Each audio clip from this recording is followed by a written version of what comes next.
present teacher. Hello students, हम लोग continue करेंगे सिंथेसिस एंड ट्रांसफॉर्मेशन चैप्टर को। अभी हम लोग देख रहे हैं सिंथेसिस, ठीक है। पिछले वीडियो में हम लोग क्या देखे थे? पिछले वीडियो में हम लोग देखे थे कि दो सिंपल सेंटेंसेज को ऐड करने पे, कंबाइन करने पे एक नया सिंपल सेंटेंस एक सेंटेंस का बनता है, ठीक है। अब हम लोग देखेंगे कि दो सिंपल सेंटेंसेज को कंबाइन करते हैं तो हम लोग कंपाउंड सेंटेंस बनाते हैं।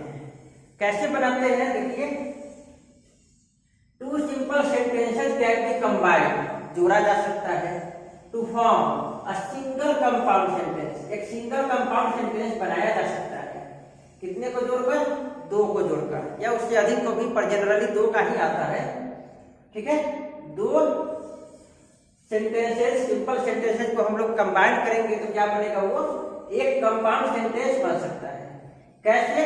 By using coordinating conjunction. Coordinating conjunction का यूज करके हम लोग दो सिंपल सेंटेंसेस को ऐड करके, कंबाइन करके एक कंपाउंड सेंटेंस बना सकते हैं। और कोऑर्डिनेटिंग कंजंक्शन कौन कौन सा यूज कर सकते हैं? जैसे फैन बॉयज था, वो कोऑर्डिनेटिंग कंजंक्शन था, आप लोग पढ़े हैं ना, कंजंक्शन चैप्टर में हम लोग पढ़े हैं coordinating conjunction, right. Second type था। इसमें कौन कौन सा आता है? जैसे ऐड हो गया, not only but also, as well as, but, yet, or, nevertheless, however, either or, neither nor, otherwise, therefore, so, for, etcetera. These all coordinating conjunctions are used to combine two simple sentences to form one compound sentence. Okay? ये example से रखते हैं कि इनका use करके हम लोग कैसे बना लेते हैं। जैसे देखिए, John is a musician. John एक म्यूजिशियन है। ही इज एन एथलीट, वह एक एथलीट भी है। वह एक एथलीट है, ठीक है। इन दोनों को हम लोग कंबाइन कर सकते हैं या नहीं कर सकते? बिल्कुल कर सकते हैं। जैसे देखिए, John is not only a musician but also an athlete. John न केवल एक म्यूजिशियन है बल्कि वह एक एथलीट भी है, ठीक है।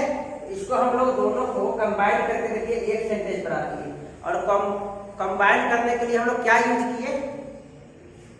नॉट ओनली और बट आल्सो, ठीक है।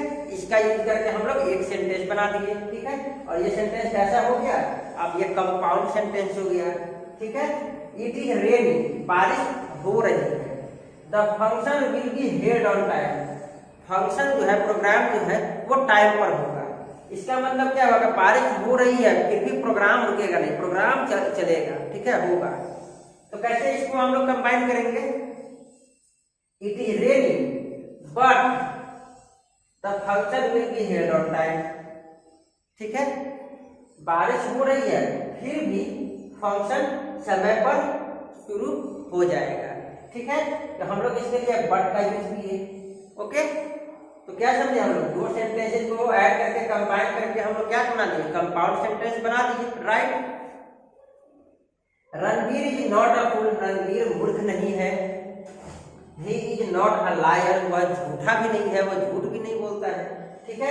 इन दोनों को ऐड करेंगे तो कैसे बनेगा? देखिए, Ranveer is neither a fool not a liar. दोनों का मीनिंग सेम हुआ, ठीक है। लेकिन अंतर क्या हो गया? यहाँ दो सेंटेंसेस था, इसको हम लोग सिंथेसिस करके, कंबाइन करके हम लोग क्या कर दिए? एक सेंटेंस बना दिए, राइट। सिंथेसिस का मतलब ही होता है कंबाइन करना, सिंपल, ओके। तो हम लोग क्या देखें कि दो सिंपल सेंटेंसेस को ऐड करके एक कंपाउंड सेंटेंस बना दिए, ओके। पिछले वीडियो में हम लोग देखे थे कि दो सिंपल सेंटेंसेस को ऐड करके एक सिंपल सेंटेंस बनाते थे। अभी देखें हम लोग कंपाउंड सेंटेंस। अब देखेंगे हम लोग सिंपल सेंटेंसेस को ऐड करके कॉम्प्लेक्स सेंटेंस भी बना लेते हैं। कैसे बनाते हैं? दो सिंपल सेंटेंस को ऐड करके एक कॉम्प्लेक्स सेंटेंस। देखिए, पहला तरीका है कि हम लोग नाउन क्लॉज का यूज करके बना सकते हैं। नाउन क्लॉज का यूज करके हम लोग बना सकते हैं क्या? Complex sentence. कैसे? जैसे देखिए, Mohit will pass the exam. Mohit exam pass कर जाएगा। आई बिलीव, मुझे इसका विश्वास है, ठीक है। तो हम लोग इसको कैसे बना सकते हैं? I believe that Mohit will pass the exam, मुझे विश्वास है कि मोहित पास कर जाएगा। दो सेंटेंसेस को ऐड करके एक बना दिए, और इसके लिए हम लोग किसका सहारा लिए, इसके लिए हम लोग दैट का यूज किए, और ये कौन सा सेंटेंस बन गया, ये बन गया कॉम्प्लेक्स सेंटेंस। कॉम्प्लेक्स सेंटेंस में क्या होता था, कॉम्प्लेक्स सेंटेंस में हम लोगों का क्या होता था, जैसे दो सिंपल सेंटेंसेज है तो इसको जब कॉम्प्लेक्स बनाएंगे, इसमें से एक जो होगा डिपेंडेंट क्लॉज बनेगा और एक जो होगा इंडिपेंडेंट क्लॉज बनेगा। राइट, याद आया, हम लोग पढ़े हैं ना, जो डिपेंडेंट क्लॉज होता है उसको हम लोग कंजंक्शन के साथ लगाएंगे, और जो इंडिपेंडेंट क्लॉज होगा उसको हम लोग वैसे ही लिखेंगे, ठीक है। और डिपेंडेंट क्लॉज जो होगा वो इंडिपेंडेंट क्लॉज का के ऊपर क्या होगा, डिपेंड करेगा, नाम ही है डिपेंडेंट क्लॉज। तो जैसे देखिए ये है इंडिपेंडेंट क्लॉज, आई बिलीव, ठीक है, सिंपल है, आई बिलीव इंडिपेंडेंट, और ये है डिपेंडेंट क्लॉज, ठीक है। आई बिलीव क्या, कि मोहन, क्या मोहित, क्या आई बिलीव कि मोहित एग्जाम पास कर जाएगा।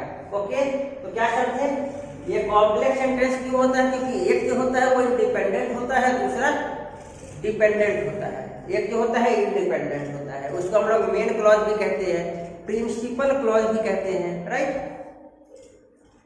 अब देखिए यहाँ पे ये देखिए कि हम लोग नाउन क्लॉज ऐसा क्यों लिखे हैं, ये नाउन क्लॉज का यूज कैसे कर रहा है, हम लोग नाउन क्लॉज कैसे पहचानते हैं, याद है आपको, नाउन क्लॉज जो था वो किसी न किसी सेंटेंस का सब्जेक्ट बनेगा या ऑब्जेक्ट बनेगा। राइट, अब सब्जेक्ट और ऑब्जेक्ट जो होता है ये नाउन होता है या प्रोनाउन होता है, प्रोनाउन तो होगा नहीं, प्रोनाउन इतना बड़ा तो प्रोनाउन नहीं होगा, ये नाउन ही होगा, इसीलिए इसको हम लोग नाउन क्लॉज कहेंगे। क्यों, देखिए सब्जेक्ट जो ऑब्जेक्ट की तरह काम करता है नाउन क्लॉज, यहाँ ये जो सेंटेंस है इसमें ये नाउन क्लॉज जो है यहाँ से यहाँ तक ये ऑब्जेक्ट का काम कर रहा है। कैसे पता चलेगा कि ऑब्जेक्ट का काम कर रहा है, देखिए ऑब्जेक्ट को कैसे पहचानते हैं, वर्ब के बाद हम लोग व्हाट या हु लगाकर पूछते हैं तो ऑब्जेक्ट पता चल जाता है। आई बिलीव व्हाट, क्या आंसर मिला, आई बिलीव व्हाट, क्या विश्वास करते हैं, आई बिलीव मैं विश्वास करता हूँ, व्हाट क्या, तो क्या आंसर मिला, that Mohit will pass the exam, what का आंसर मिलेगा कि मोहित पास कर जाएगा एग्जाम, यही आंसर मिलेगा। तो ये व्हाट का आंसर मिला, जो भी व्हाट का आंसर मिलता है सब्जेक्ट होता है या ऑब्जेक्ट होता है, वर्ब के बाद लिखा हुआ है तो ये ऑब्जेक्ट हुआ। ऑब्जेक्ट हमेशा कोई ना कोई नाउन या प्रोनाउन होता है, प्रोनाउन हो नहीं सकता तो ये नाउन हुआ, तो ये नाउन है तो इसका मतलब क्या हुआ कि ये नाउन क्लॉज है, ठीक है, गॉट इट, ये नाउन क्लॉज है। इसीलिए कहा गया है कि by using a noun clause हम लोग क्या कर सकते हैं, हम लोग दो सिंपल सेंटेंसेस को ऐड करके एक कॉम्प्लेक्स सेंटेंस बना सकते हैं। ओके, तो समझ में आ गई बात कि ये नाउन क्लॉज है और कैसे हुआ, ठीक है। चलिए अगला है कि हम लोग एडजेक्टिव क्लॉज का यूज करके भी हम लोग क्या कर सकते हैं, दो सिंपल सेंटेंसेस को ऐड कर सकते हैं। कैसे, रोहित लिव्स इन कोलकाता, रोहित कोलकाता में रहता है, he has just joined music classes, वह म्यूजिक क्लासेस जस्ट ज्वाइन किया है, अभी अभी ज्वाइन किया है। राइट, ये दो सेंटेंसेस है, ये है पहला सिंपल सेंटेंस है रोहित लिव्स इन कोलकाता, दूसरा सेंटेंस है he has just joined music classes, ठीक है। इन दोनों को ऐड किया है, देखिए कैसे, Rohit who just joined the music classes, Rohit who just joined the music classes lives in Kolkata. अब ध्यान दीजिए यहाँ से लेकर के यहाँ तक देखिए तो ये क्या है, ये जो भी लिखा गया है sentence who just joined the music classes, ये किसके बारे में लिखा गया है, ये इस रोहित के बारे में लिखा गया है ना, और ये रोहित क्या है, एक नाउन है, और नाउन के बारे में कोई भी एक्स्ट्रा इंफॉर्मेशन दिया जाता है तो वो एडजेक्टिव होता है। अब ये एडजेक्टिव तो होगा नहीं, एडजेक्टिव की तरह है, एडजेक्टिव तो एक वर्ड का होता है, ये क्या है, ग्रुप ऑफ वर्ड्स है जो एडजेक्टिव की तरह काम करता है। जो ग्रुप ऑफ वर्ड्स एडजेक्टिव की तरह काम करेगा तो वो क्या होगा, एडजेक्टिव फ्रेज या एडजेक्टिव क्लॉज होगा। इसमें ज्वाइंट क्या है, वर्ब है, तो ये एडजेक्टिव फ्रेज हो नहीं सकता, एडजेक्टिव क्लॉज होगा, आप लोग पढ़ चुके हैं, ठीक है। तो ये यहाँ से लेकर यहाँ तक ये जो है ये एडजेक्टिव क्लॉज है, ठीक है। इसका यूज करके एडजेक्टिव क्लॉज की हेल्प से हम लोगों ने दो सिंपल सेंटेंसेस को ऐड कर दिया, ठीक है। तो इस तरीके से हम लोग ऐड कर सकते हैं। और यहाँ देखिए एडजेक्टिव क्लॉज को रिलेटिव प्रोनाउन का यूज करके हम लोगों ने ऐड कर दिया, राइट। तो इस तरीके से हम लोग एडजेक्टिव क्लॉज का यूज करके भी हम लोग दो सिंपल सेंटेंस को कंबाइन करके एक कॉम्प्लेक्स सेंटेंस बना सकते हैं। थर्ड है by using an adverb clause. पढ़े ना आप लोग एडवर्ब क्लॉज, वर्ब के बारे में इंफॉर्मेशन देता है, राइट। तो ये एडवर्ब क्लॉज का यूज करके भी हम लोग दो सिंपल सेंटेंसेस को ऐड करेंगे और वो कॉम्प्लेक्स सेंटेंस बनेगा। कैसे? एग्जांपल देखिए, the boys one the match, they rejoiced. The boys लड़के वन जीत गए, द मैच मैच को जीत गए, मैच जीत गए। दे रिजॉइस्ड, ठीक है, वे लोग खुशी मना रहे हैं, ठीक है, वे लोग खुशी मनाए। लड़के मैच जीत गए, वे लोग खुशी मनाए। इन दोनों को ऐड करेंगे। कैसे ऐड करेंगे? देखिए, द बॉयज लड़के रिजॉइस खुशी मनाए, व्हेन जब, दे वन द मैच जब वे लोग मैच जीत गए, ओके। द बॉयज रिजॉइस बच्चे खुशी मनाए, व्हेन जब वे, दे वन जब वे जीत गए द मैच मैच जीत गए, ओके। तो इस तरीके से हम लोग क्या किए, इसका देखिए ये जो है यहाँ से यहाँ तक ये पहचानिए तो कौन सा है, नाउन क्लॉज है, एडजेक्टिव क्लॉज है, एडवर्ब क्लॉज है, कौन सा क्लॉज है पहचानिए। ये है हमारा एडवर्ब क्लॉज। क्यों? क्योंकि रिजॉइस्ड देखो वर्ब है, इसके बारे में इंफॉर्मेशन दे रहा है ये, ठीक है, कि बच्चे खुशी मनाए। तो क्यों मनाए, कब मनाए, यही भी इंफॉर्मेशन मिलेगा। तो कब मनाए, ये इसका इंफॉर्मेशन मिल रहा है कि जब वे लोग मैच जीत गए, ठीक है। ये वर्ब के बारे में इंफॉर्मेशन दे रहा है, ये यहाँ से लेकर यहाँ तक। तो ये क्लॉज है, कौन सा क्लॉज है, वर्ब के बारे में इंफॉर्मेशन देने वाला कौन सा क्लॉज होता है, एडवर्ब क्लॉज। तो ये एडवर्ब क्लॉज है, राइट, ये एडवर्ब क्लॉज है।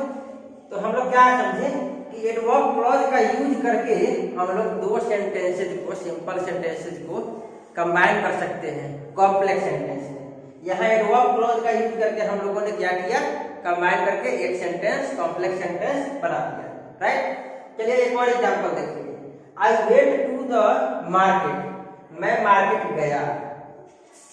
आई नीडेड सम ऑरेंजेस, मुझे कुछ ऑरेंजेस की जरूरत थी, ठीक है। तो यहाँ पे हम लोगों ने दो सेंटेंसेस को कैसे ऐड किया है, देखिए, I went to the market, मैं मार्केट गया, बिकॉज क्योंकि, आई नीडेड मुझे जरूरत थी, सम ऑरेंजेस कुछ ऑरेंजेस की जरूरत थी, ओके।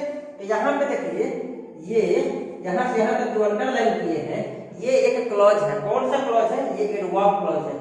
क्यों? क्योंकि ये जाने के बारे में इंफॉर्मेशन दे रहा है कि गए तो क्यों गए, कारण दे रहा है, एडवर्ब क्लॉज ऑफ रीजन, ठीक है, हम लोग पढ़ चुके हैं एडवर्ब क्लॉज में। तो ये रीजन बता रहा है, जाने के बारे में इंफॉर्मेशन दे रहा है। तो ये जो होगा अंडरलाइन पार्ट, ये एडवर्ब क्लॉज की तरह काम कर रहा है, ठीक है। और एडवर्ब क्लॉज का यूज करके हम लोगों ने इन दोनों सेंटेंसेस को ऐड कर दिया, ओके। तो इस तरीके से हम लोग एडवर्ब क्लॉज का, एडजेक्टिव क्लॉज का और नाउन क्लॉज का यूज करके दो सिंपल सेंटेंसेस को एक सेंटेंस में, दैट इज कॉम्प्लेक्स सेंटेंस में हम लोग बना सकते हैं, ठीक है। आई होप आपको ये सिंथेसिस वाला पार्ट इजीली समझ में आ गया होगा, ओके। Okay, thank you.